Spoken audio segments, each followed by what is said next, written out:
to the Sligo GAA Coaching and Games social channels. Be sure and follow us to stay up to date with all things Sligo GAA. Today we're delighted to be joined by Maeve Hayes to explore our leading ladies in Sligo GAA series.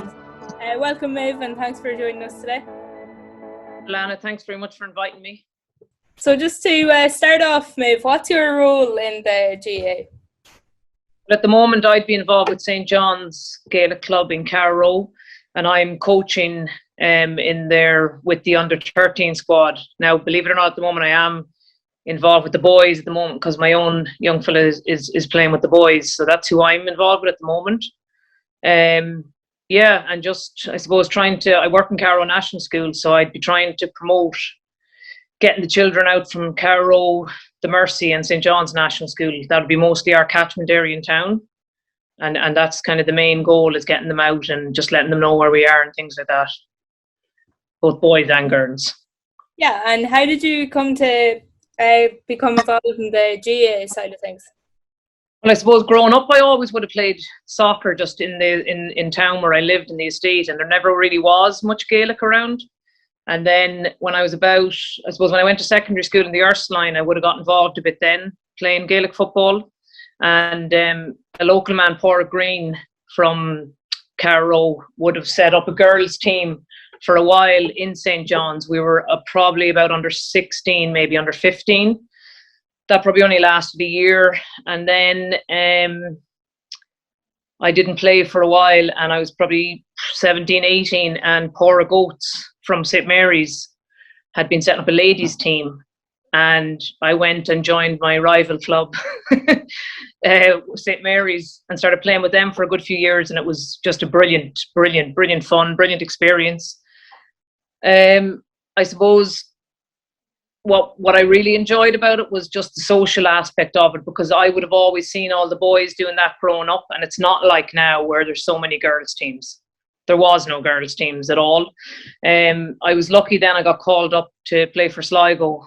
Kathleen Kane was there, and oh God, I can hardly remember half the names, but it was just brilliant. Like, you know, it was a great experience for me to do that, you know. And I think I would have found it frustrating back then because there was no level of fantastic leagues, or, do you know what I mean? You might have 4 teams in the county, like, you know. So played with St. Mary's. I moved to Dublin, played with Nafina, came back. I'd say I have the most badges for playing with different teams. I joined St. Nathan's for a while. Played with Owen Morgales for a little while, but I'm St. John's true and true. a bit of a journey woman, so. Look, you know, at the end of the day, it's just, you'll know it yourself. The fact that if you're playing football, whether it's Gaelic football, soccer, whatever, you just kind of, wherever you're living, you join in, and it's just brilliant. You just get to meet so many people, and that's what really, I suppose, is special about it. Yeah, definitely. And so why do you do what you do? Is it to give back, or kind of job satisfaction, or what would it be for yourself? I think it's something, it's pure love, being honest with you.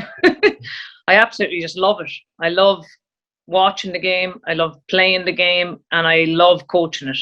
And a massive thing for me would be, like, now I'm 41, I'd still love to be playing. I wish there was kind of maybe a junior league that was, do you know what I mean, where you could be playing. I tried the mothers mothers thing, but I think I'm too competitive still in my blood, so I knocked that in the head. But yeah, the main thing I would be big now with St. John's is getting the children out playing. We'd be a club where we're in the middle of middle class and disadvantaged areas, and it's really important to try and get those children from town that mightn't have the supports to come out and play football. And that's what we're doing. Like, Fergal Kelly is there, and he'd be great for the youth and for the smaller kids. And there's so many people after coming on board now with the Gaelic Club. And St. John's would have dwindled off in time over years and stuff, and now it's really, really establishing itself. And like, you've the girls section. Like, I played back when I was 15, and then there was nothing.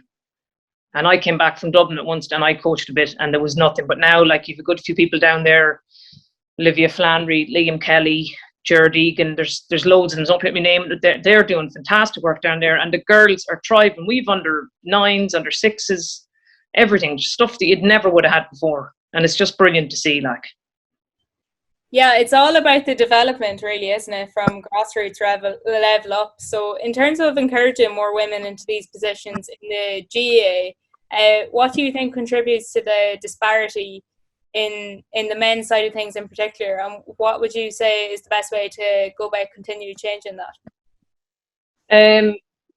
I think definitely support. Like, you have to support anyone that's willing to get involved. I think there's an awful lot of people that might want to get involved. They might be too shy, they might be too lacking confidence.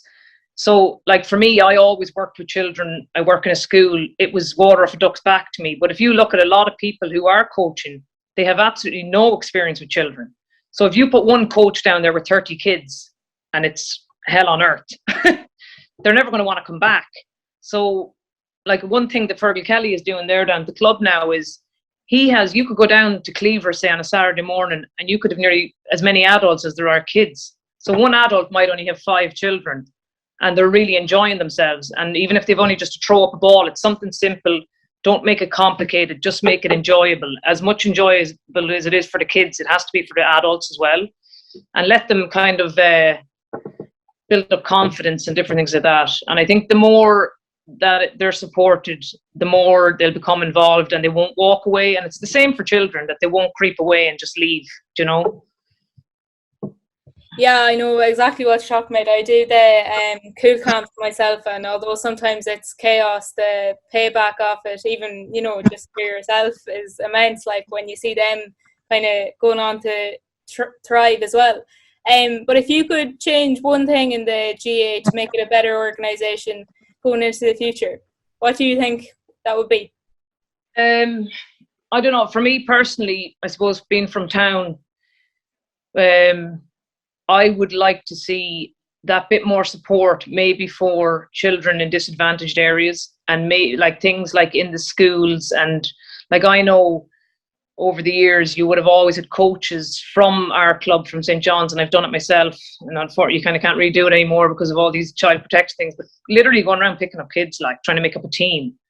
Do you know what I mean? So I think if there could be some sort of support network there from the GAA to help in different areas in the town. And maybe it's the same, I wouldn't know much, but I would say in rural areas where you could have a child that doesn't have support, a parent doesn't bring them, just to probably not let people slip through the system. And like, I have to say, the work now that people are doing, like Liam Oak's doing great work with getting transition year students into the schools, and I've seen them coming in from the IT and stuff, and from Summerhill and into Carrow National School, and they really are doing good, because sometimes you can have coaches, they don't care, but these guys are really improving. Do you know what I mean? There's no messing around. And I think if they can keep encouraging the kids, that's the main thing. That's what I'd just be about, regardless of their ability, regardless of everything. I'm very competitive, and I know it's great to win and all that, but if you don't have your kids out there, you're not going to have a team. Do you know what I mean? You have to keep the children there and make them feel important. And even if it means 20 years down the line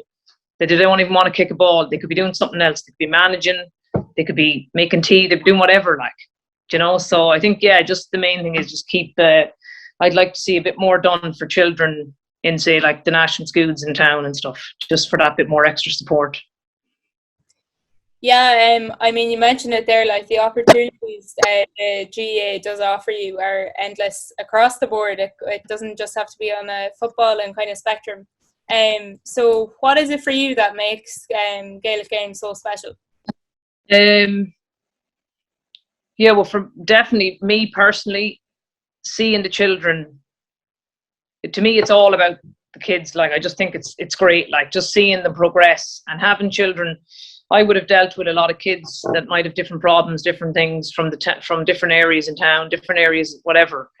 And to see them coming down to, we train at Coolbeg and Carrow or at Cleaver, and to see them coming down for that hour and a half where they can put everything behind them. They don't have to worry about anything. They just come down, kick a ball, have a bit of crack, enjoy themselves, and they don't have to think about anything really. And I think that's said for a lot. It's said for adults too, that you can just put everything behind you, be with your friends, have a bit of fun. And I think that's really important. And I think it has to be kind of, that's why I think it's great that we keep supporting these people and just keep them coming, regardless whether it's adults, children, whatever. Just keep making it open there for them, like. Yeah, it does the world of good for absolutely anybody, I think. So Maeve Hayes from St. John's, thanks for joining us. No problem, Alana. Thank you very much.